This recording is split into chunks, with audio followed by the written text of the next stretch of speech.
સુરત શહેરના નાસિરનગર વિસ્તારમાં કથિત રીતે નકલી ડિમોલિશનનો મામલો સામે આવ્યો છે। સ્થાનિકોના જણાવ્યા અનુસાર 100થી વધુ મકાનો તોડી પાડવામાં આવ્યા છે।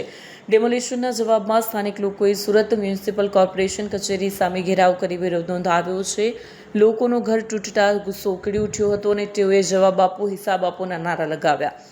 વિરોધ દરમિયાન મનપા વહીવટી તંત્ર પર ગેરકાયદેસર કાર્યવાહી કરવાનો આક્ષેપ છે, જ્યારે મનપા હજુ સુધી આ અંગે સત્તાવાર નિવેદન નથી આપ્યું। ઘટના સ્થળે પોલીસ તૈનાત કરવામાં આવી છે અને પરિસ્થિતિ તણાવપૂર્ણ છે। આ બાબતે તપાસના નિર્દેશ આપવામાં આવ્યા હોવાનું જાણવા મળી રહ્યું છે।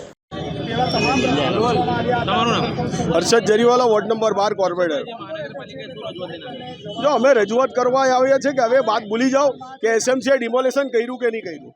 12 દિવસ થઈ ગયા, સમગ્ર સુરત, ગુજરાત અને ભારત જાણી ગયું કે ભાઈ કોણે ડિમોલેશન કર્યું, કોનો હાથ હતો એ બધા લોકો જાણી ગયા। બધા ફોટોગ્રાફ, બધા સીસીટીવી ફૂટેજ અને 150 થી 200 લોકોના મોબાઈલમાં ફોટોગ્રાફ છે। સેન્ટ્રલ ઝોનની ટીમ દેખાય છે। નોર્થ ઝોનના એરિયા હોવા છતાં સેન્ટ્રલ ઝોનને ડિમોલેશન કર્યું છે। 106 લોકોને ઘર વિહોણા કરી નાખ્યા છે અને 106 લોકો રસ્તા પર રજડતા મૂકી દીધા છે।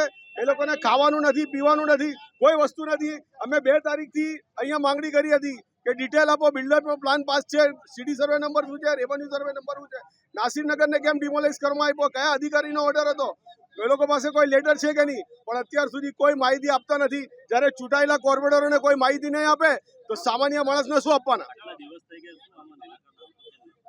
હવે આ લોકો નફટાઈ પર ઉતરેલા છે, ખાલી વિકાસની વાતો કરે છે, વિશ્વાસની વાતો કરે છે, પણ વિશ્વાસ તો ખાલી બિલ્ડરે જ રાખવાનો છે।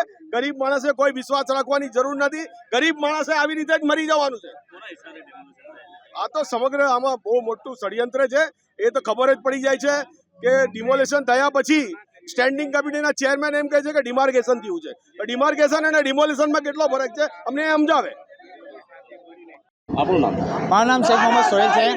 તારીખ 30ના રોજ, શનિવારના રોજ સવારે 6:30 વાગે સુરત મહાનગરપાલિકાના સેન્ટ્રલ ઝોનના અધિકારીઓ, એસઓજીના જે જવાનો છે તે અને ચોક બજાર પોલીસના આગેવાનો એટલે કે અધિકારીઓ, એ લોકો સુરત મહાનગરપાલિકાની આગેવાની નાસિરનગરની અંદર ડિમોલિશન કરવા માટે આવ્યા હતા અને ખોટી રીતે કોઈ પણ નોટિસ આપ્યા વગર ડિમોલિશન કરીને જતા રહ્યા। પછાતથી ખબર પડી કે સુરત મહાનગરપાલિકાના કમિશનરશ્રીને જાણ જ નથી કે આ ડિમોલિશન થયું છે, એટલે કે ભૂતિયા અને નકલી ડિમોલિશન કરવામાં આવ્યું તે ઉજાગર તારીખ 1ના રોજ થઈ ગયું હતું।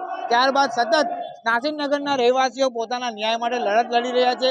કાનૂની લડત માટે એ લોકો જે કંઈ કાર્યવાહી થાય એ લેખિતમાં માંગણી કરી રહ્યા છે, છતાં આ દિવસ સુધી એ લોકોને કોઈ પણ પ્રકારના કાગળિયા ઉપલબ્ધ કરવામાં આવ્યા નથી અને કંઈક ને કંઈક એવું રંધાઈ રહ્યું છે કે આ કોલસાની દલાલીમાં બધાના હાથ કાળા થયા છે।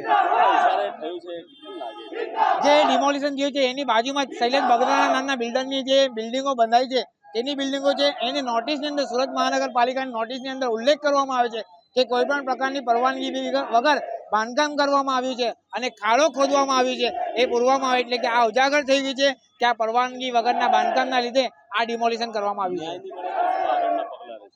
ન્યાય માટે ગુજરાત પ્રદેશના અમારા પ્રમુખ શ્રી અમિતભાઈ ચાવડા પણ હવે લડતમાં લડી રહ્યા છે અને 12 તારીખે સુરત શહેર આવી રહ્યા છે। જો આ લોકોને ન્યાય નહીં મળશે તો ગાંધી ચિંધ્યા માર્ગે આંદોલન કરવામાં આવશે અને આ જે ગાંધી ચિંધ્યા માર્ગે આંદોલન અમે કરી રહ્યા છીએ એ સતત હાઈકોર્ટ સુધી ચાલશે અને જરૂર પડશે તો સુપ્રીમ કોર્ટ સુધી ચાલશે।